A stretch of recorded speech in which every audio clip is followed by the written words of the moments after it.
everyone, my name is CanadianWaffle, and today I'll be showcasing and discussing the top 5 mods from this week. Disclaimer, these were the top 5 mods of Friday when I started researching them, so the top 5 might have changed when you're watching. The mods I'm listing will not be in any particular order, but I will give my opinions on them during the video. If you disagree with my opinions, or if I miss parts of a mod, make sure to tell me how trash I am in the comments section. Before we begin, I'd like to quickly cover the YouTube stuff, so if you like what you see and learn something new from today's video, make sure to leave a like and subscribe so that more of the stuff you want to see is coming directly to you in your notifications. Alright, let's get into the video. First up, we have a lovely little mod called Lilypad Boats, which adds 3 different sized lily pads to the outer sea surrounding the swamp. The lily pad size corresponds to the health of the boat, which is pretty neat if you ask me. The small lily pad has 50 health, the medium 75. I'm sure you could probably guess that the large has 100 health, whereas a standard boat has 200, so I honestly don't think it's all that OP, considering that you get a lot less space to work with on these boats than a normal one, particularly the small boat. You can place structures on the lilies like any regular boat, be it masts, anchors, steering wheels, etc. Overall, it's a pretty good mod, and I would include it in a modded playthrough, although I'm not so sure about a vanilla-like playthrough, though I could be convinced. Next up, we have a mod that I sadly cannot get to work for me. Old Wilson is a fun client mod that supposedly changes Wilson's hair to Wagstaff's hair, making him look like an old man. However, even after disabling every other mod I had and putting Wilson to his default skin settings, it wouldn't work. So if you want, feel free to download it and try it for yourself, but I can't guarantee success.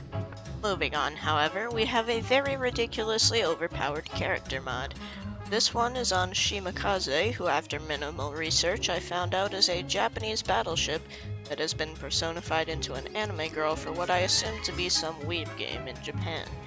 And then on top of it all, someone went and turned her into a DST character. Oy vey. But aside from that, let's look at her, shall we?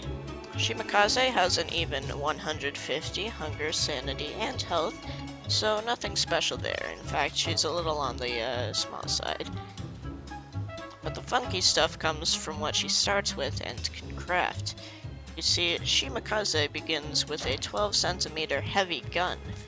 I'm not even joking, that's what it's called, which shoots out AoE projectiles that deal 70 damage and an extra 75 to the target she hits. Original.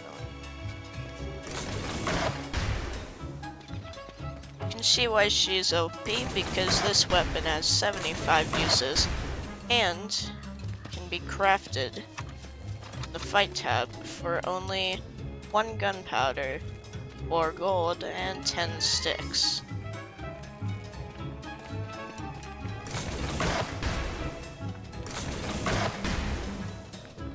She also has an indestructible 12 sword light-giving pet called Oi-chan of all things, but he's adorable, so I'll let him slide.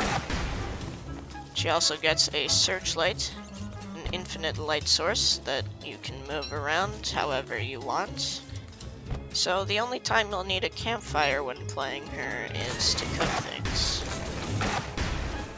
Lastly, she starts with bunny ears, which give a passive sanity boost of 3, provides a 20% speed boost, and gives 20% wetness resistance. Oh, and did I mention you can recraft it in the dress tab for just 10 grass? And to top it all off, she can walk on water, because she's a boat or something. Yeah. With just absolutely no penalty to her. She doesn't get wet, she isn't slowed down at all, she can just walk on water. Easy peasy.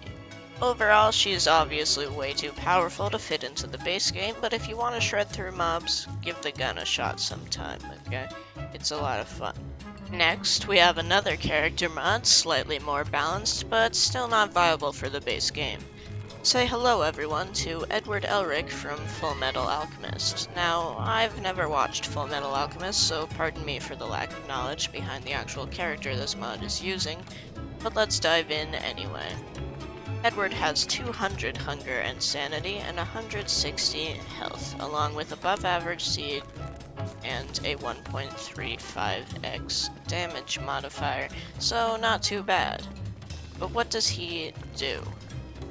First of all, Edward has inherited a few traits from Wickerbottom, namely that he can read and use her books, as well as have access to science machine crafts from the get-go. Aside from that, Edward's right arm and part of his hip are made of metal apparently, so he moves slower in the rain and takes damage from it like WX-78. He is also an alchemist, and can turn certain items into others in his equivalent exchange alchemy tab, and his forbidden alchemy tab. Although, some of these recipes are unbalanced enough that I wouldn't consider putting him into the base game. For example, here are gears that you can craft with just a few meat, monster meat, and rocks. Pretty cheap in my opinion.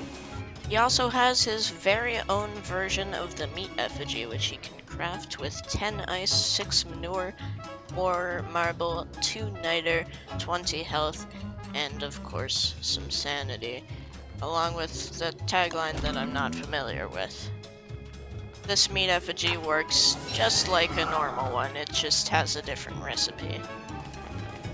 So enjoy being alive forever with a decently fair cost. By pressing the N key, you can expend some hunger and sanity to send out a shockwave in a seemingly random direction. At least, I can't figure out how to get it to go where you want, which does 65 damage and destroys structures in its path. There are also many other keybinds to use up tons of rocks to create full-side walls out of nowhere, which I'll show on screen.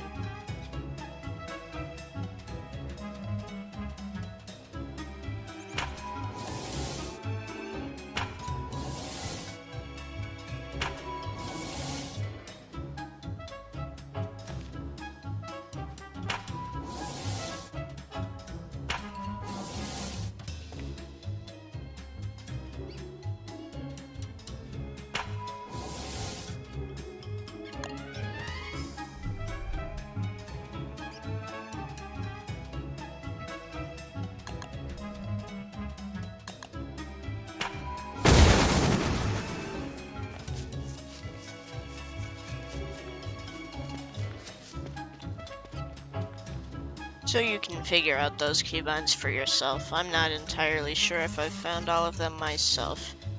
These seem exciting, but I have no idea how they would ever come in handy considering that the walls can break pretty easily. Overall, my guy's pretty cool, but I think bringing the mod to its full potential needs some balance changes, fleshing out his core mechanics further. Finally, we have the Clothes Pack, a mod which adds every bit of armor and clothing from Shipwrecked and Hamlet that you could ever want in Don't Starve Together, even including the legacy versions of the Dumbrella and Gas Mask, so you know it's serious.